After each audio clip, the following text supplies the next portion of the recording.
আমার expected score ছিল 7.5 to 8 and আলহামদুলিল্লাহ আই গট 7.5। এই কোর্স আমাদেরকে ফ্রম দ্য গেট গো এইসব ডিটেলস একদম থরলি বুঝিয়েছে। ওটা যে কোনো টিচার হোক না কেন, যে কোনো সেকশন হোক না কেন, আমাদেরকে সাফিসিয়েন্ট রিসোর্সেস দেওয়া হয়েছে to get to know the IELTS structure. আমরা অনেকেই ভাবতে পারি যে আমরা ইংলিশ পারি, সো কোনো কিছু করা লাগবে না, আমি এমনিতে আইএলটিএস ক্র্যাক করতে পারবো। But honestly there are a lot of minute details যেটা আমাদের জানা উচিত। আমার নাম সাইমেন বাশার, আমি এই গেল মেতে আমার এ লেভেলস শেষ করেছি।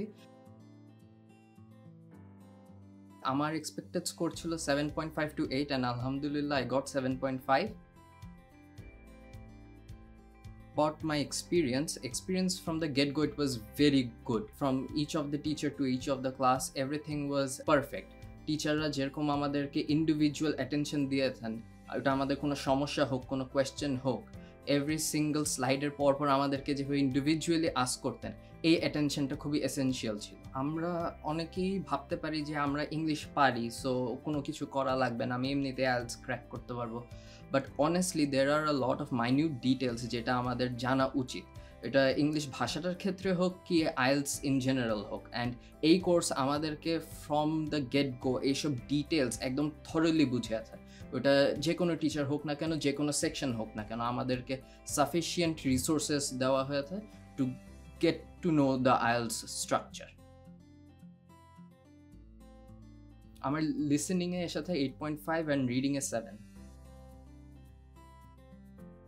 লিসেনিংয়ের জন্য আমি অনেস্টলি ইরাপুকে অনেকগুলো ক্রেডিট দিব, বিকজ ওনার ফার্স্ট কিছু ক্লাস লিসেনিং ছিল and she gave me a lot of good tips, such as কীভাবে অ্যাটেনশন ধরে রাখতে হবে, কি কি কিউজ ওদের অডিওতে দিয়ে দিবে যেটা আমার ফলো করা উচিত, এই সব ছোটোখাটো tips and tricks, it went a long way. আমার স্ট্র্যাটেজি ছিল যেটা শেজান ভাইয়া, জাওয়াদ ভাইয়া আমাদেরকে শিখিয়ে দিয়েছিলেন, যে we have to go through the questions first. এই কোয়েশ্চেন্স গো থ্রু করাতে উই হ্যাড দি আইডিয়া যে আমাদের কি খুঁজতে হবে, and this trick help me crack the passages. Time management অনেক বড় একটা factor, and they really helped us how to categorise each questions and allocate those times accordingly. আমার স্ট্র্যাটেজির one of the main elements was Munzirin আপুর বই, যেটা আমাদেরকে কোর্সের সাথে দেওয়া হয়েছে, and it was extremely useful for me. আমি এটাকে বলা যায় এভরিডে গো থ্রু করতাম ইচ অ্যান্ড এভরি সেকশন, যেন I got the complete idea, and the book was really thorough.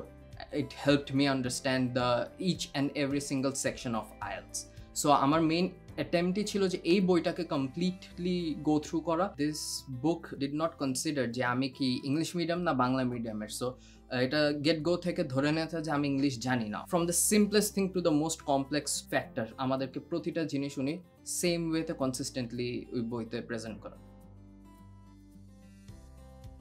এই কোর্সের যতগুলো টিচারকে আমি দেখেছি, আলহামদুলিল্লাহ every single one of them were fabulous. মানে ওনারা কোনো অংশে ওনাদের এফার্টস কম দেননি। A teacher goes through the slides very thoroughly, so যখন আমরা ওটা আবার গো থ্রু করতাম নিজেরা রিভাইজ করার জন্য, ইট ওয়াজ ভেরি হেল্পফুল। আমরা প্রতিটা পয়েন্ট আবার মনে পড়তো, অ্যান্ড আমাদের আন্ডারস্ট্যান্ডিংটা আরও কনক্রিট হতো।